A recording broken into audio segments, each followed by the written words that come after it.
Asanteni sana wana media for offering this opportunity to give a youth a chance to explain to Kenyans who I am. So many people always ask on the internet, who is Brenda Kangai? By the way, I'm the real Brenda Kangai, and karibuni sana kwangu. At least tumekuja meona mali naishi, and that is good. So those people who are asking, who is Brenda Kangai?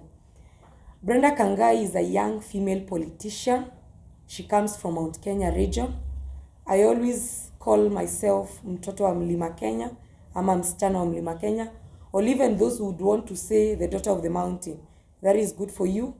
I'm a business woman. I'm a young mother.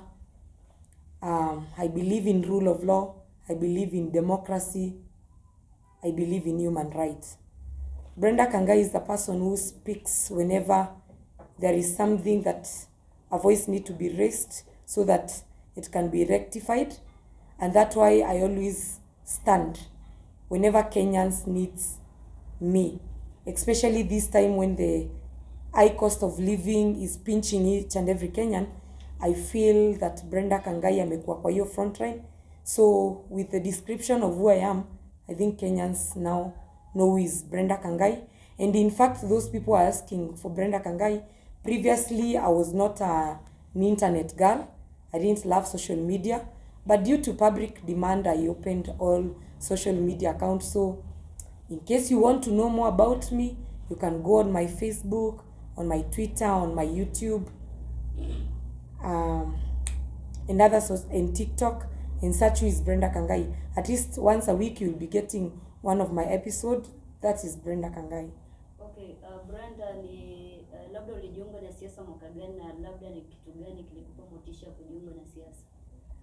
I did my KCSE in 2014, and I joined the Kenya School of Law to do a diploma in law in that year. So kwa hiyo pilka nikiwa KSL, I used to move around town. Nikapatana na bunge ya Mzalendo, and I joined. I was so concerned about how watu wanaongeanga siasa, wanaongeanga nini, because kutoka utoto wangu I've always loved politics. So nilianza kujiunga nao. That time it was bunge la Uzalendo. I learned a lot. Actually, I was shy. I wouldn't even speak. But with time I started, whenever there is a motion, ilikuwa nainua mkono na jibu maswali. So hivyo kidogo kidogo nikajipata nimekuwa perfect, na mimi mwenyewe naweza leta motion na naweza fanya watu wachangie kulingana na motion fulani. So that was in 2016. And then in 2016, I felt that I needed to join a political party, and I joined ODM, and I became a life member till today. In 2017, I vied for an MCA seat. I won't say where, but I didn't do well because I was young. I was just, I think, 19, 20. I didn't know a lot about materials, about mobilizing. So I didn't do a lot. I was just a young girl who was trying her luck in politics. So sikufanya vitu mingi. Nilienda tu kwa ballot. And in 2022, I tried to vie for the women rep of Nairobi County. I went through the ODM nomination process, but unfortunately, somebody was given a direct ticket. So personally, I had told myself I wanted to know how many votes would I get as Brenda in Nairobi. So mimi nilijipeleka kwa ballot.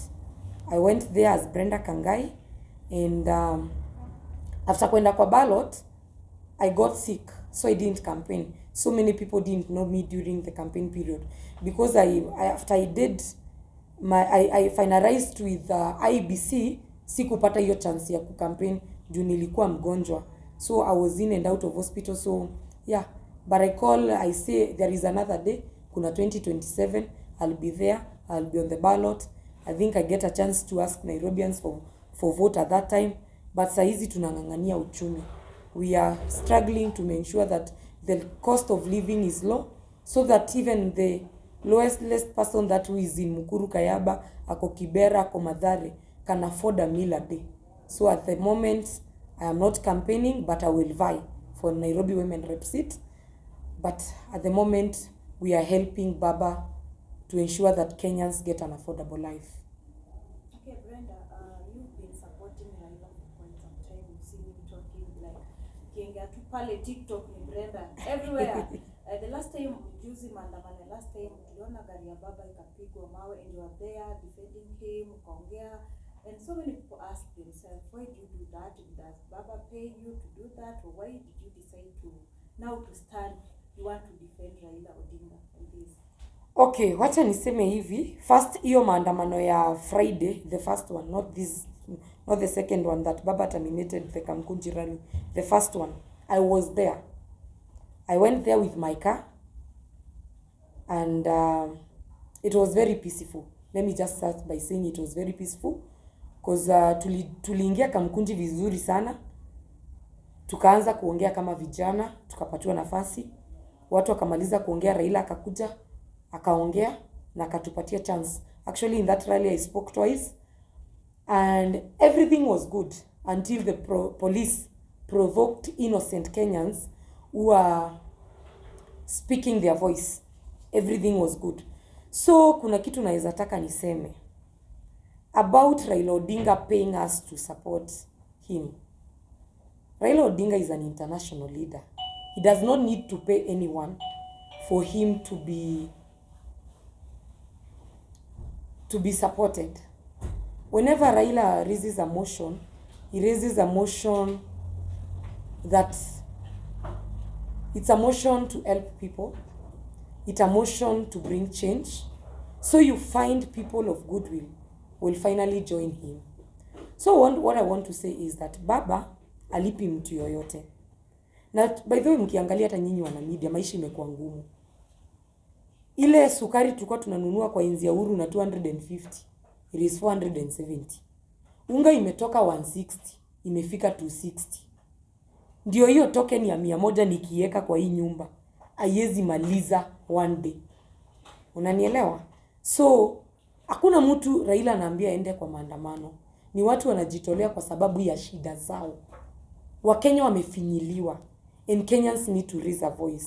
So when baba comes with we are doing this, sisi ni kumuunga mkono kama vijana wa Kenya, kwa sababu tunataka nchi yetu ikuwe poa. And especially me, a young leader, nataka nikitetea demokrasia ni ensure ule mamako pale Korogocho, ule mamako Madhare, ule mtu anaweza pata 200 a day, 300 shillings a day, at least mtoto wake atapata kitu ya kukula.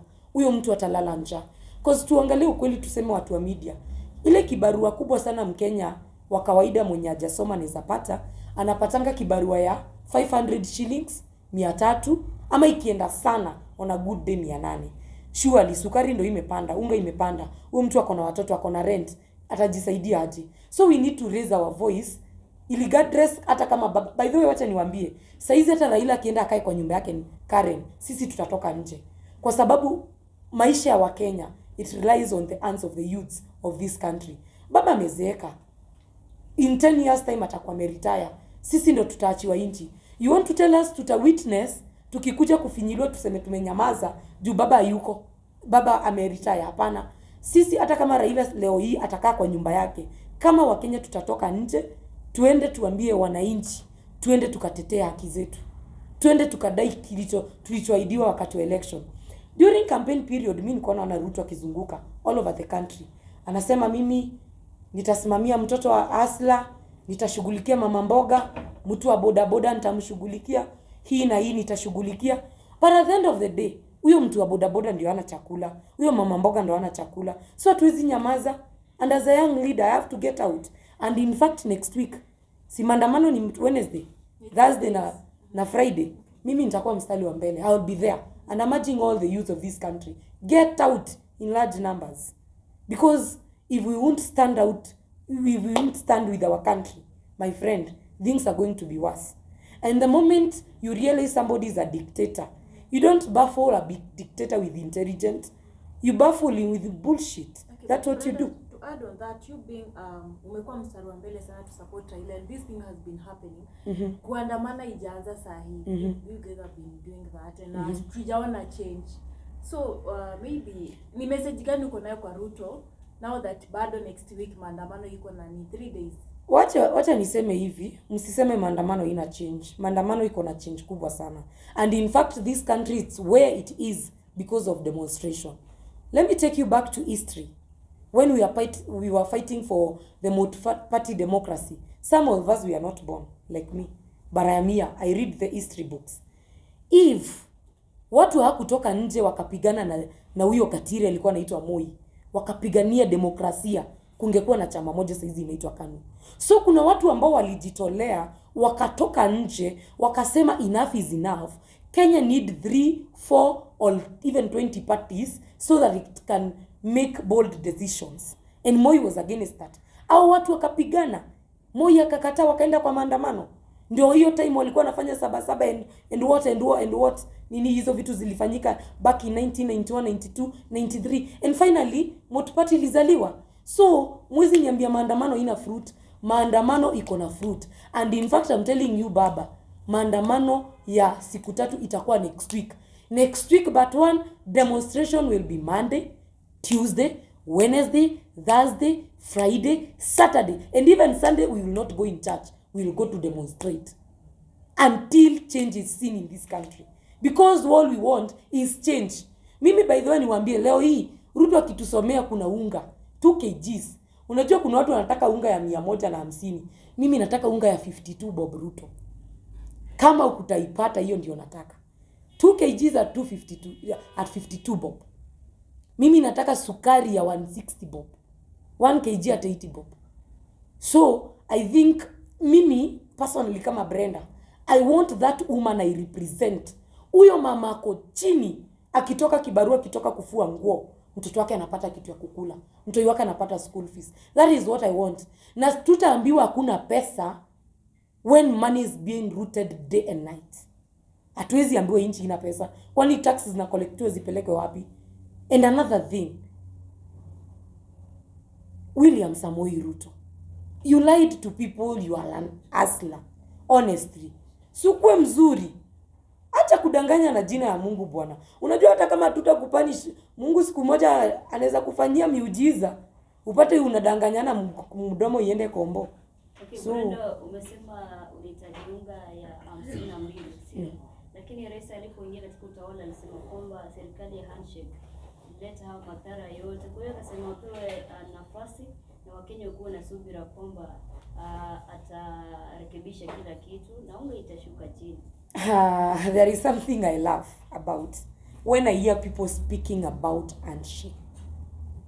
Handshake government between Uhuru and Raila, it has brought a lot of impact economically to this country.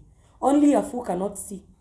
And in fact, I want to tell you the mess that was seen in Uhuru's government. And I want to say this. Iyo mess haikuwa ya Uhuru. The mess was for Ruto. Ruto is the person who lied to youths. In 6 months' time, I'll build a stadium in Wote. I'll build a stadium in Chuka. In 6 months' time, every child in this country will get a laptop. I didn't see Uhuru here saying like that. So, hata tukiendelea sana, William Samoei Ruto ni sawa unaraumu that Uhuru Muigai Kenyatta serikali yake na handshake ilifanya kitu mbaya. Let me ask you one question. If I'm not wrong, Mr. William Ruto, who was you in that government? Was you not the second in command? When all these wrong things were happening, did you raise a voice? Did you tell Kenyans that we are going wrong? You know, you can't tell me ati vitu zinaenda vibaya na wewe mwenyewe umekuwa kwa hiyo serikali, umekuwa deputy president, umekuwa ukienjoy rights za wa Kenya using their tax, and then all of a sudden unakuja unatuambia hapa mimi nilikuwa deputy president ati kumeharibika na mimi sikuwa aje. Ruto, stop lying us. Unless you lie my mother who is back in Kiambu uko ndani, but you cannot lie me. And in fact I want to tell Kenyans, mimi najua si shida yao. Unajua hata hii Wakenya kutoelewa maandamano ni nini, si kupenda kwao. Let's be honest. The most enlightened Kenyans, they are those who are born from 1985 kuenda juu at least hapo kumekuwa na education. Most people in this Kenya are illiterate. That why wanasikia maandamano wanaona ni kitu mbaya juu ndivyo waliambiwa. But in real sense maandamano ndio inafaitia democracy na ndio ina shape the country. And the only way and the only language William Ruto can understand, it is maandamano. William Ruto si mtu wa kukalisha kwa hii kiti chini. mjadiliane, umwambie fanye hivi na hivi, ataona unaota. Yeye atakuja kukuambia hapo sijui upige biashara za mayai na kuku zenye ujui zitazaa lini, zenye ujui zitaleta faida lini. So what I want to tell Kenyans, maandamano is good, it is good, and Uhuru Muigai Kenyatta hakuna kitu mbaya alifanya. And in fact, and I want to say this live in cameras, Ruto, you have tried to paint Uhuru as a bad leader, and I want to speak as a young girl from the mountain. Uhuru is our kingpin. Uhuru is everything in Mount Kenya. Sisi Mount Kenya tutaki baba wa kambo. We are comfortable with our real father, who is Uhuru Muigai Kenyatta. So hata umpake matope gani, watoto wa mlima tutasikia. And in fact what Uhuru did was good. Ukitembea mashinani saa hizi, kila njia unapata iko na tarmac. Ukienda huko Garissa unapata njia. In fact, unaona ungeenda Garissa in 2015, haungeijua kulikuwa na matope. Saa hizi mimi nikitravel uende Garissa uende Marsabit, unapata lami everywhere. So hizi niambie Uhuru hakufanya kazi. Uhuru alifanya kazi, only that Ruto was busy lying Kenyans that he is an hustler. Now Brenda, tumeona Rais William Samoei Ruto akiwa katika Maimai akimkanya na kumuonya sana rais mstaafu ambaye ni Uhuru Muigai Kenyatta, akisema kwamba ni yeye anaunga mkono na anawapa hela ya kufanya maandamano. Labda kuna ukweli wote kuhusu swala hili? Wewe nyinyi kama watu wa media, mshaisikia Uhuru akiongea anywhere? Uhuru doesn't speak, and the only time Uhuru spoke, aliongea ile time ya Jubilee NDC. And when he was speaking behalf of his party, which he owns, ambayo imejaribu kuibwa na Ruto, lakini inashindikana. Uhuru aongeangi, ni huyu mchokozi tu anamchokoza. Uhuru is very polite, he is very innocent. Uhuru did his work, delivered to Kenyans. Only ule mtu mwenye anajua hata deliver, anajaribu kupaka matope yake kwa Uhuru Kenyatta. Uhuru did all the good things that Kenyans wanted. In fact, mimi nasikia nikiambiwa hata mimi nasponsiwa na Uhuru, I wonder mimi nishaiona Uhuru wapi? Honestly, nyinyi watu. Saa zingine saa zenye mnekelea Uhuru vitu zingine zenye aziko. Hizo vitu zinatokanga wapi? What I want to tell William Ruto, maandamano si ya Raila na si ya Uhuru. Na hata watatuambia tuandamane, shida zetu. And I want you to hear this, William Ruto. Shida zetu ndizo zitatupeleka kwa barabara. Zile shida tuko nazo, my friend, tukigather akili kama wa Kenya, hautatuweza hapa kwa street.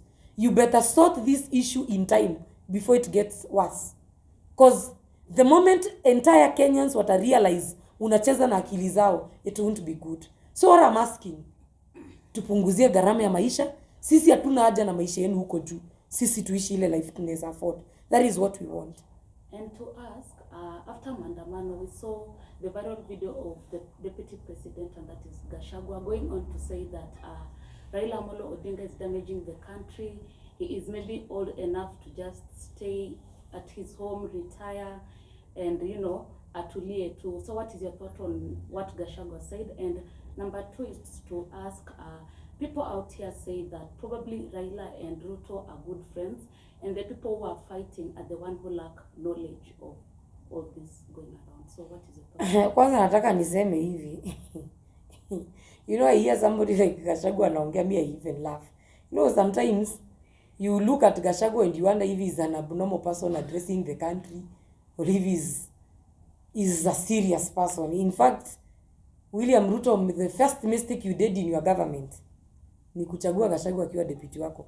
If there is the most serious mistake you have ever done, ni kupatia Gachagua deputy president. Hakuna kitu mbaya zaidi duniani ushaifanya kama hiyo. Somebody who does not understand who he is, he does not understand what he talk, he does not even understand the values of a country, he does not know how to address the nation, he does not know how to dress even like a deputy president. My friend, hey, mimi mambo za Gachagua hata sitakangi kuongea sana, lakini wacha nimwambie hivi.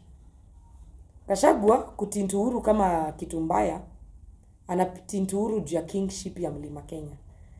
And I want Gachagua to know, before you become a Mount Kenya kingpin, ni kitu ambayo inaachianwa. Ni kitu ambayo iko na baraka zake. Gachagua ana hizo baraka. Uhuru Muigai Kenyatta inherited it from his father, Mzee Jomo Kenyatta, who fought for this country, became the first president, led this country in a good way. So that the reason why Kenyatta was the kingpin of Mount Kenya. Number 2, his son came. He inherited the leadership skills. He became a good leader in the mountain. He showed the Mount Kenya people the way, the values. And that the time, the people of Mount Kenya decided, Uhuru ndio kingpin. Nyinyi, watu wa media mshaiona. Gachagua kibarikiwa mahali popote na wazee. Mshaiona. Gachagua anajipelekanga kwa mlima.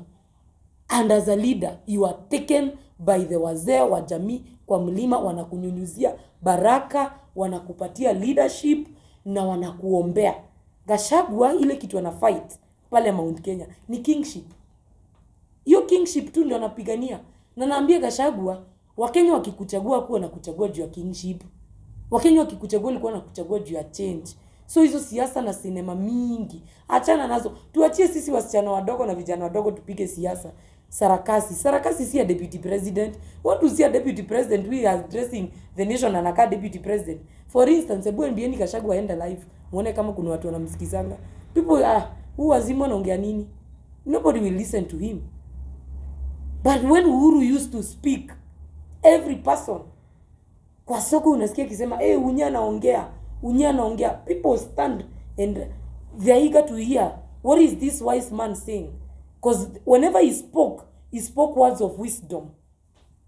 Gachagua alienda university graduation, a graduation of a 19-year-old, 20-year-old, 21 and 22. Instead of motivating and giving hope, yeye ni kuua na ua hizo dreams. Anaenda pale, anaambia vijana hata mkisoma, hata mkiekwa degree ngapi, hakuna kazi. So, alikuwa anataka tukuje kuiba, ama alikuwa anataka kufanya nini? You know, as a father figure, when you become the president, the deputy president, the governor, you need to have father figure in every speech you talk. Make sure, when you speak, tukiwa wananchi, sisi ni watoto wao leaders. Si ndio? Sisi ni watoto wa Raila, sisi ni watoto wa Ruto, sisi ni watoto wa Gachagua, sisi ni watoto wao leaders wengine. When they speak, they should inspire us and give us hope. Si kuua dreams zetu. Si unatuambia ati mmesoma wewe hakuna shule, hakuna kazi, wewe maliza uende. Umeambia mtu nini? The next time utapata mtu ako 21 years ameshika gun, ameanza kuibia kwa njia. Hata kuwa mwizi juu anataka, juu ule mtu alikuwa anapaswa kumpea hope, ajampatia. At least Gachagua ungeambia vijana, mmemaliza kazi, the government is trying hard to ensure kila mtu hapa in 5 months akona job. Mtu yeye angegraduate akijuaje, mimi nikimaliza shule within a year niko na job. Na mtu angekuwa motivated. But I don't want to see any leader, hata kama ni MCA, akiwa dream ya mtu yote. Let us, even as young leaders, even the ones we go to Jacaranda and speak to people and they listen to us, let us try to motivate the youth and even the younger ones. Actually, today I'm 28 years old. I have people who are 21 who are looking at Brenda. If I will not inspire them, who will do that? Labda kuongezea, serikali imeban maandamano kwamba ni illegal. Tutaenda. Maandamano tutaenda. Article 37 of the Constitution is very clear that Kenyans has right to picket and to demonstrate. We don't follow Ruto. We don't follow Gachagua. We follow the Constitution. It was fought for. It was voted for in 2010. Wakenya walipigania. We wasted billions when people wali line wakienda kupitisha hiyo katiba. And in fact, Ruto was against that constitution. 2010, Ruto didn't support the constitution because he knew when he would get a chance atafinyiliwa Kenya na zile sheria ziko kwa hiyo katiba azitamruhusu wafinyilie. That's why he was against. But I want to tell him, because he was against that constitution, it was passed by the same Kenyans that Ukraine voted for you. Respect that constitution. And I want to tell Ruto live in cameras, if you want Kenyans to start respecting you, respect the constitution. Respect the constitution. Mimi nikuulize wewe unaniuliza mambo ya maandamano. Raila was in CBD on Monday. Si ndio? Akaenda pale, akahutubia watu. Did any person get injured? Why? Mbona hakuna mtu mmoja aliumia? What was that ingredient that was missing on Monday and was present on was present on Wednesday, ikafanya watu wakakufa na wakaumia? Let me tell you, you know, Ruto, everybody is not full. Na si kila mtu mjinga hii Kenya. Baba ameingia Monday CBD akaongelesha watu wakaenda, kwa sababu polisi walikuja hawakurusha tear gas. Tulienda Kamukunji tukamaliza kuongea, mkarusha tear gas. Umerusha tear gas in a crowd of 100,000 people. What do you expect? Unafikiria watu wote wanafikiria the same? There is somebody we run and there is somebody we respond, and that is the nature of human being. Hata saizi vile tuko hapa wana media ni kwa nyumba yangu, yes, lakini something happens, kuna mtu atakimbia na kuna mwingine atajaribu kurespond ndio aepe. So when you see people responding to police ndio wamewavuruga. If today the police, the interiors, yes, cooperate and allow people to demonstrate in peace, nothing will happen. Watu wataenda wapicket waonge, lakini Ruto anajua ni aibu. Watu watatokea, all streets of Nairobi will be full. Hiyo ndio kitu anajaribu kuzuia by killing and shooting innocent people. And in fact, I want to condole with all the families of the affected families. Chukweni pole zangu. It is so painful a youth kukufa kitetea haki yake. Very painful. Huyo polisi ambaye anapaswa kumlinda, ambaye analipwa na ushuru yetu kama mwananchi, anapiga bunduki huyo nini.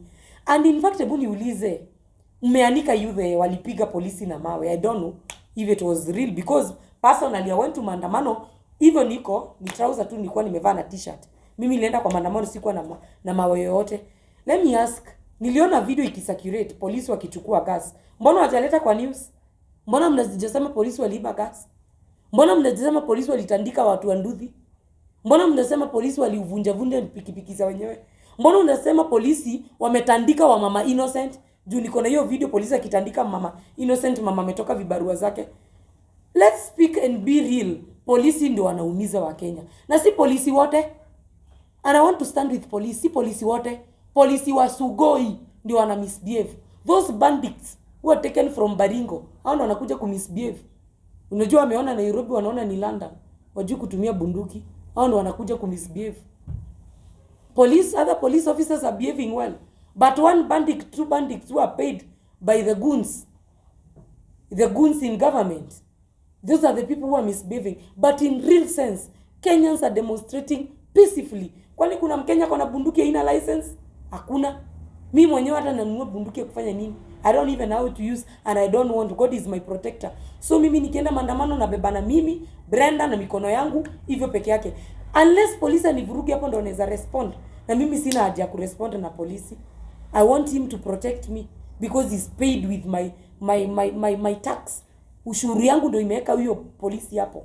Na Brenda, tumeona kwamba Ijumaa rais akiwa katika mtaa wa Nakuru alisema kwamba yeye aungi mkono maandamano yoyote, ingawaje kinara wa ODM Raila Amolo Odinga ametangaza maandamano kwa siku 3 sasa. Na akasema yeye aungi mkono maandamano sababu wale viongozi na waandamanaji wa Azimio wanatumika sana kuharibu mali ya wananchi. Na upande mwingine kinara wa ODM Raila Amolo Odinga anasema kwamba Ruto na serikali yake ndio wanatoa wale goons ili kuharibu ile mali ya wananchi. Ndio nyinyi muonekane waandamanaji, ndio nyinyi mnaharibu mali. Je, tatanishi liko wapi katika serikali ya upinzani na serikali iliyoko katika mamlaka? The thing is that Ruto is a failure and he doesn't want to accept his fail. He has failed and he's going to fail, and he doesn't have any solution to Kenyan people. One, mambo na goons kuharm ama kudestroy things siku ya maandamano. Mike Sonko alitufichulia back in 2017. Akasema serikali wao ndio wanatafutanga vijana, wanawalipa, wanachoma matatu, na wakichoma matatu wanasema ni opposition. Mike Sonko alituambia, so you don't even need to ask. We know who is doing that. That is the work of Gachagua, the work of Ishungwa and the rest. Ano wanafanya, lakini wafanye wakijua tutaandamana. On the second thing yenye umeuliza niseme hivi. William Samoei Ruto, apende ama asipende maandamano, wananchi kama wanapenda, hana kitu yote ya kuzuia. I have told you, nobody in this country is above the constitution. Umenielewa? Article 37 of the Constitution, it is very clear. Article 1, it talks about we the people, not we Ruto or we the people of Ruto. We the people of this country, we the people, we the citizen of Kenya. That is what it's talking. It doesn't talk about Ruto or Gachagua or whoever. It is speak about we the people of Kenya. And when we go with the we the people to Article 37, it gives the right to those people to demonstrate. So Ruto, wewe upende ama usipende haituhusu. And in fact Ruto hata sijui maandamano inamsumbulia nini. Cause any day of maandamano akuangi inchi anakuanga ametoroka. Ni muoga. Ruto akuangi inchi. The moment amesikia kuna maandamano anaishia. Mimi labda ningeuliza viongozi wa kanisa wamesema jana kwamba those are cartels. We don't want to hear anything about. We don't want to hear anything about where were they when election were being stolen. Wamesema kwamba hatutaki kusikia anything about them. 15 million signatures. Maana itafanya serikali ififie. Nimekwambia na nitasema hivi sana na media na mnisamee kama nitasema vibaya. Religious people are cartel. They are cartel to bad governance. Hao ndio wameka inchi kwa shida. Same Ruto used the same church to bribe Kenyans in the name of sadaka. Alikuwa anaenda every church anapatiana pale sadaka ndio aonekane yeye ni Mkristo. The same church ndio ilitumika ku make sure huyo mtu ameingia na ameumiza wa Kenya. So you can't tell me anything about ati church. My friend, kanisa kama hamkusimama na sisi wakati wenye election yetu ilikuwa inaibiwa, wakati wenye ushindi wa Kenya ilibiwa, keep quiet. Let Kenyans do their work. Let them fight for their rights. Because we expect the church is the house of God, where there is order, where there is decorum. But you understand it is cartel, ni ukora tupu. Hakuna ukweli inaongewa hapo. And I want to tell you by the only truth inaongewa ya siasa iko Jakaranda. Si ndio tunaongeanga ukweli peke yake. We are the only real people in this country who speak truly without fear. Kanisa ni cartel. Kanisa wanaongewa itwe state house wapatiwe 1,300 kila mtu. Usikiwa akisiambia Raila wewe tulia. You know, mimi I don't believe in them because if I believe in church, I believe in those pastors who are there before. Akina the late Reverend Timothy Njoya. Those people who stood with democracy. Saizi kuna pastor hata mmoja umeona akisimama akasema mimi kama pastor nimesema William Ruto asiingie kwa kanisa yangu. Mimi ule pastor nitaamini anatetea wa Kenya. Ni ule pastor ataenda live on camera ambie Ruto kwa sababu we ni muovu. Umetesa wa Kenya na nyumba ya Mungu inataka watu wasafi, usiingie kwa kanisa yangu. Huyo ndio pastor nitaamini ni pastor. Na huyo ndio nitaenda kanisa yake. For now I won't go to any church and I won't trust any pastor. Okay, Brenda, tukimaliza, maybe you talk to your fans and also where should we find you, social media handles zako zote, because I know watu wajua nipata wapi. So waongeleshe then tuambie hapo. Before niwaongeleshe, I wanted to speak something about democracy. And I want to speak something in bold about Uhuru Kenyatta, each 2 minutes. First, I'll start with democracy. Democracy of a country, it gives citizens the right to enjoy the constitution rights. And I want to tell Kenyans, now apart from politics, apart from whom I support, mpiganie demokrasia yenu. Don't want anybody ajaribu kucheza na kipenge chochote cha katiba. Don't allow anyone, even your own father, acheze na katiba. The moment one right of a constitution is violated, Kenyans, you will suffer. You will remember there are people who want you. And democracy, the reason why I fight for democracy, mimi kama Brenda Kangai, mimi nimezaliwa Nairobi, nimegrow na shida sana, na mamangu hakuwa na pesa. Yeye alikuwa anaishi hapa miezi 3, kibarua ikiisha ana move to the next mtaa. Nilijipata nimelelewa Huruma, nilijipata nimelelewa Mathare, nimejipata nimelelewa Ungwaro na tu place wengine hata siwezi taja. So I've been raised so many place wingi. Na katika kuishi kwa hizo mitaa mingi, kuna kitu ambao nilijifunza nataka Wakenya waelewe. Unaona sisi watu wa huku chini tunapaswa tupendane sana. Kwa sababu pale ghetto ukikosa chumvi unanoka mlango. Na ukinokio mlango Haujui jirani mwenye unapigia kama ni Mkisii, kama ni Mjaruo, kama ni Mkikuyu ama ni Mkamba. Wakenya tupendaneni. Kama watu wenye wameishi kwa slum, ni watu wanajua shida. Hizi vita zao matajiri tuachane nazo, tupigane vita zetu kivyetu. Kwa sababu the only tajiri ambaye anajaliwa Kenya ni Raila peke yake. And that's why I say there are people who work hard, they earn, they eat and they sleep and they live comfortably. And there are others who work very hard, earn, eat, and they use the money they have to fight for democracy, human rights and rule of law. And that is Raila Odinga. So nataka kuambia Wakenya hivi. Mshikilie baba. Vita yenye tuko nayo sahi si ya Raila, ni yetu sisi wa Kenya. Na nimekopea mfano pale ghetto. Ukiishi maisha ya ghetto ujuangi jirani ni nani. Juu ukipata na shida, whoever is next ndiye atakusaidia. Hautakuwa na hiyo chance ya kwenda kutafuta MP wako ama MCA. Utapiga tu mlango hivi na huyo jirani, huyo Mjaluo unaita, unasema hajatailiwa, huyo ndiye atakupea chumvi.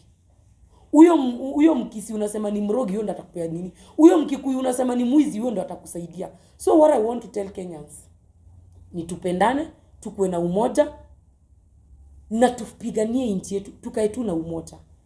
Jambo la pili, I want to speak about my Mount Kenya kingpin, Uhuru Muigai Kenyatta. Mimi nimesikia complaints ati Uhuru ndiye ananisponsor. I want to tell you I've never met Uhuru. I've never seen Uhuru.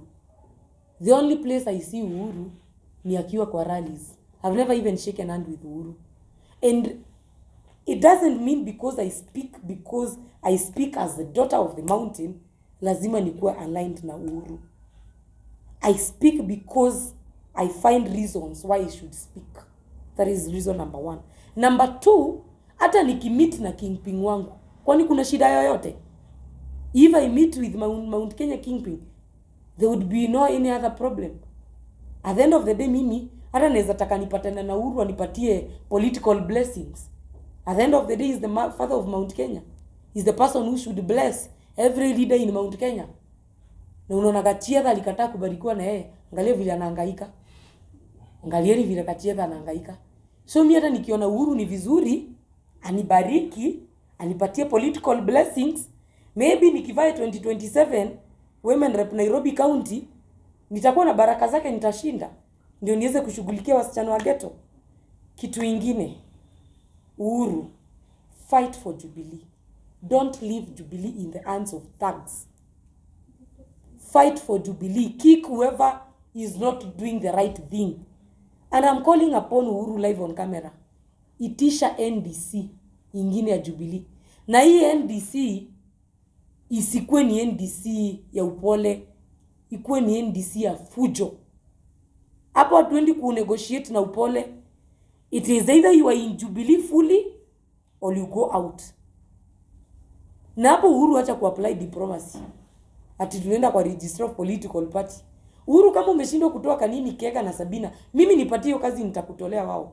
I'll deal with them personally. Dealing with Kanini and Sabina is not hard. I can handle them. I know I'll handle them. They will get out. And I have said, if a foolish person amekuja kwako, don't handle him with intelligence. Baffle him with bullshit. Na ile kitu Kanini na Sabina wamebakisha, juu ni kupaka baba yetu Uhuru matope. Kitu wamebakisha ni ujinga, ni wanabakisha. Wanataka tu apply ujinga ndio wachane na Jubilee. Jubilee ni chama ya watu wa Mlima Kenya. And in fact I want to ask Sabina and Kanini, mkiuza Jubilee kwa UDA, watu wa Mount Kenya wataachwa wapi? Unajua UDA ni chama ya watu wa Sugoi, na Wakenya wajui hivyo. Kila community hii nchi iko chama yake. ODM ni chama ya Wajaluo. UDA chama ya mabandits, chama ya watu wa Sugoi.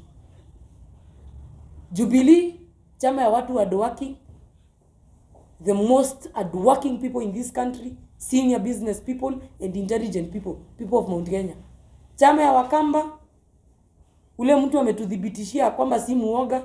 Juzi Kalonzo, congratulations, at least umetuonyesha wewe ni kigogo, umetetemesha ardhi. Chama ya Kalonzo ni gani? Wiper ni chama ya Wakamba. So mimi nataka kuuliza nini Sabina, mbona mnacheka nikisema ni UDA ni chama ya bandits? It belong to bandits community. It's not even a part. That's the reason why they are not performing. They're in presidency, they can't perform. Have you ever seen verdict performing other than shooting? They can't. Nataka kuuliza Sabina, you damage Mount Kenya's party, Jubilee. It comes to 2027 and verdict kicks you out of their party. Where will you go? And you don't have the capacity to form the party. So I want to tell Sabina, it is good to join the bandits, no problem. It is your constitution right. Do this. Do this, Sabina Chege. Join them. Leave chama ya Uhuru na watu wake. Wacha sisi watu wa mlima tukae na chama ya Uhuru. I am in ODM, but I know my home party is Jubilee. And I am in ODM because it's a democratic party and it's the only party that fights for nini. But chama yangu ya nyumbani, najua ni nini? Ni Jubilee. So kitu naambia Sabina Chege, achana na Jubilee. Nikimalizia watu wa media niseme hivi. Tell us more about Brenda Kangai Foundation and other things you do apart from politics. Kidogo kabla afike pale. Nataka kuongea juu ya Kindiki. No. Kithure Kindiki. Ulifanya law. You are an intelligent person. Don't be stupid when you're handling issues. There are things you need to tell Ruto live. You are my boss, but you are wrong. I want to hear you, Kindiki, telling Ruto, you are my boss, but you are wrong. Kenyans are fighting for their rights. Lower the cost of living. That is what I want you, Kindiki, to hear. Mimi sitaki kusikia Kindiki ukitishia mwananchi. You are intelligent. You are learned. And actually Kindiki is only learned CS wa Ruto. Hao wengine wote ni wajinga. The only learned person. The only person who can tell Ruto reality. So Kindiki, I'm giving you this chance. Tafadhali. Ambia Ruto ukweli. Wakenya wanaumia. They need an easy life. Punguza gharama ya maisha. Punguza stima. Punguza school fees. Punguza hii. Tuachane na vita. Kindiki, be real. Tell Ruto the reality. Jua wengine akina Sabina Joy na kina Aisha Juma hata mwambie ukweli. Watamdanganya State House ndio wapewe handout. Wewe mwambie, I trust you are the man of the mountain. Mwambie ukweli. Naambia Gachagua akiongea naongea na motivation speech. And my message to Raila Amolo Odinga. Lastly, Baba, Jacom, Tinga. Baba, usikufe moyo. Baba, I believe you have a chance of becoming a president of this country. I believe Raila, you will be the president. My prayers have never lied me. By the way, mimi nimekuwa nikiomba na nikifast. And God has given me an answer. I have seen Raila in State House, but I don't know when. Let me tell you reality. Mimi nimeomba na nimeona Baba State House, lakini sijui ni lini. So what I'm telling you, Baba, Vita, don't try to get tired. Pigania haki za Wakenya. Wakenya hawana mtu mwingine Baba, ni wewe peke yako. Na ukituachilia Baba, tutakufa. Tutaumia. Hatuna mtu mwingine anayeongea na voice moja. Baba, we only have you. And I'm speaking you to you, Raila Odinga. Saa hii ni kupigania demokrasia ya Kenya. Saa hii Baba ni kuforce servers zifunguliwe. Wakenya wajue ukweli ni nini litendeka. Baba, saa hii ni kumensure that kila Mkenya atapata haki yake. Ni kuensure ule mtu wako huko Korokocho, Mathare, wapi. Baba akienda kibarua atakelea chakula chini. And I want to promise you, Baba, as the daughter of the mountain, I'll stand with you. I'll be in your rallies. I'll be in your demonstration. I'll do what you tell me. Mimi Baba tu kiniambia niandamane saa 4 za usiku, I will get out of my house. Mimi Baba nitatoka. Na Baba nimekuomba next week. Ndio tunafanya tu maandamano. Yeah, Wednesday, Thursday na Friday. Hiyo wiki ingine Baba. Na nataka unisikie. Wacha tuende maandamano 24/7. Tuone mbisisi na polisi nani amefanya exercise vizuri. Ni nani muscles zitachoka mapema. Baba, I want to see maandamano Monday to Sunday. Nataka nione kanisa zote zimefungwa. Tuko kwa street on Sunday. That is what I want to see. I want to see a Sunday demonstration, a Sunday worship in the street. I want to see people kneeling down and cursing Ruto and praying for God to intervene on streets. Baba, I am telling you, we are there as youth of this country and we need change and we need you. Kuna mtu alikuwa anauliza swali. Now, Brenda, kabla tumalizie swali la mwisho labda, wananchi wanauliza sana labda kiongozi wa ODM ama kinara wa Azimio Raila Amolo Odinga amechukua hatua gani kwa manusura ambao waliumia katika maandamano na ambao walipoteza wapendwa wao? First, as I said, I condole with the families of the people who lost life when they are fighting for democracy of this country and fighting for their right. And I want to congratulate Baba Jujana alienda akatembelea familia na watu ambao waliumia.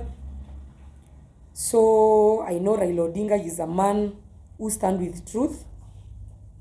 Baba najua hao watu wakimaliza kuzikwa tutashughulikia kesi so that the police that shot innocent Kenyans can be persecuted, ndio familia zile za wale ambao waliadhiriwa zipate justice. Na ndio maana unasikia nikiambia Kithure Kindiki na Kome, ambieni Ruto kweli, Wakenya wameumia na wamechoka na wewe, wanataka gharama ya maisha ipunguzwe, hata kuwapiga live bullet.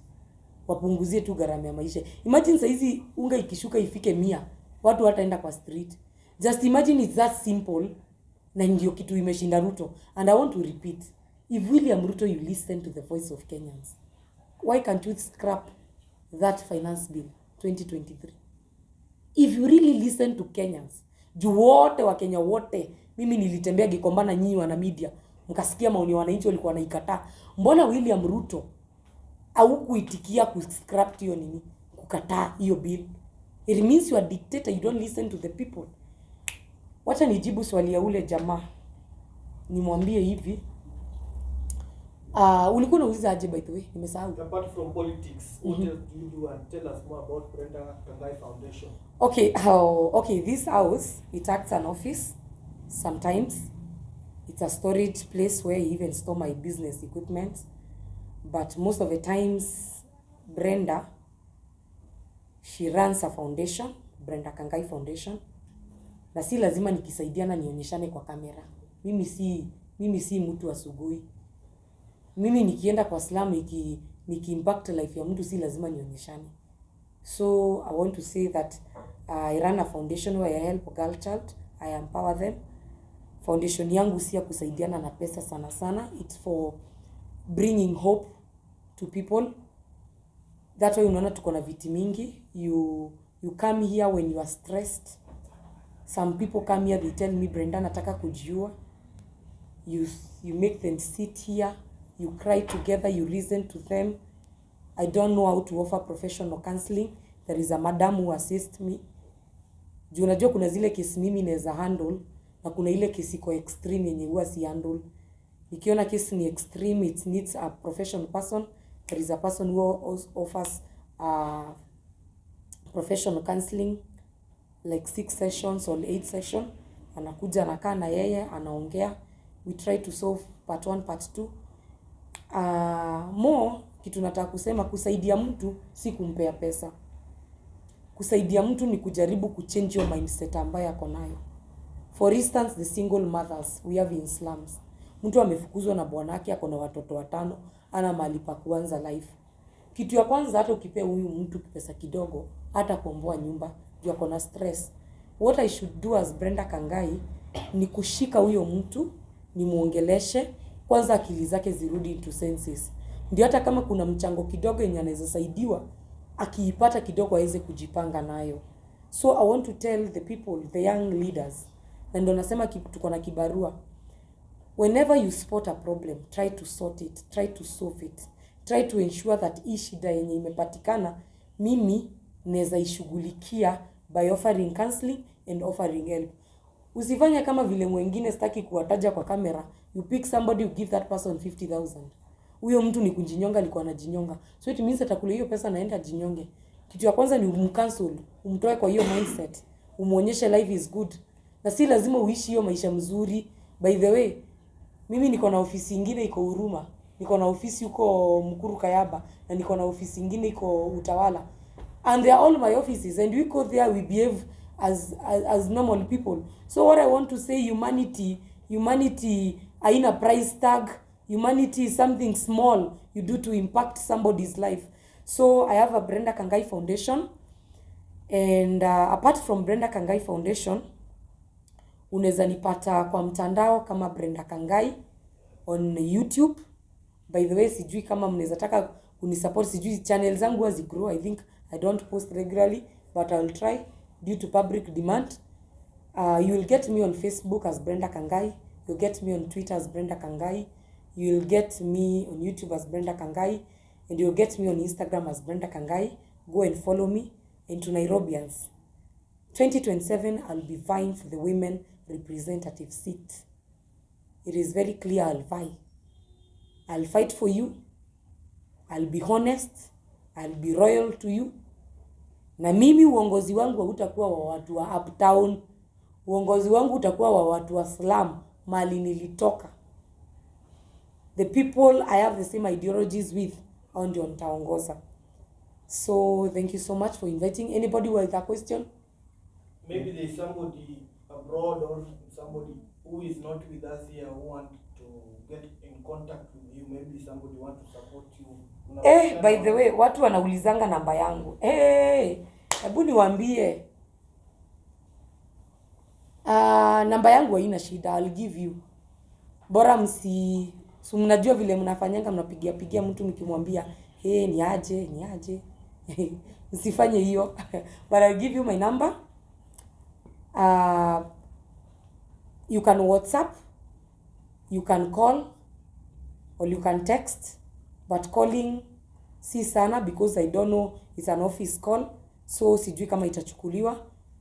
Kama kutakuwa na mtu available wa kuinini, text me. If you want me, text me on WhatsApp or call me between 10.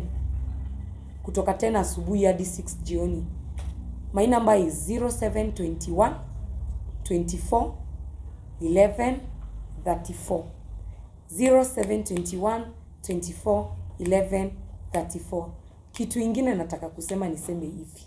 On Wednesday, on Thursday, on Friday, Mkenya daima, prepare your rubber shoes, kiatu ya kazi, na t-shirt, ukuje na maji, breathe in, breathe out, pray, and ensure that utatokea kwa street kupigania demokrasia yako.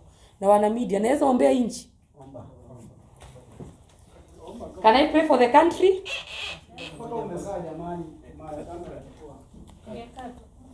Niombe kama nimekaa.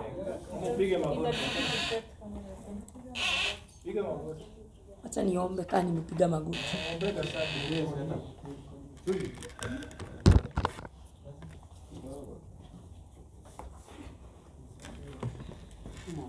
Are you ready? Nataka kuomba maombi 3 ya inchi, ya Gatietha na ya Ruto.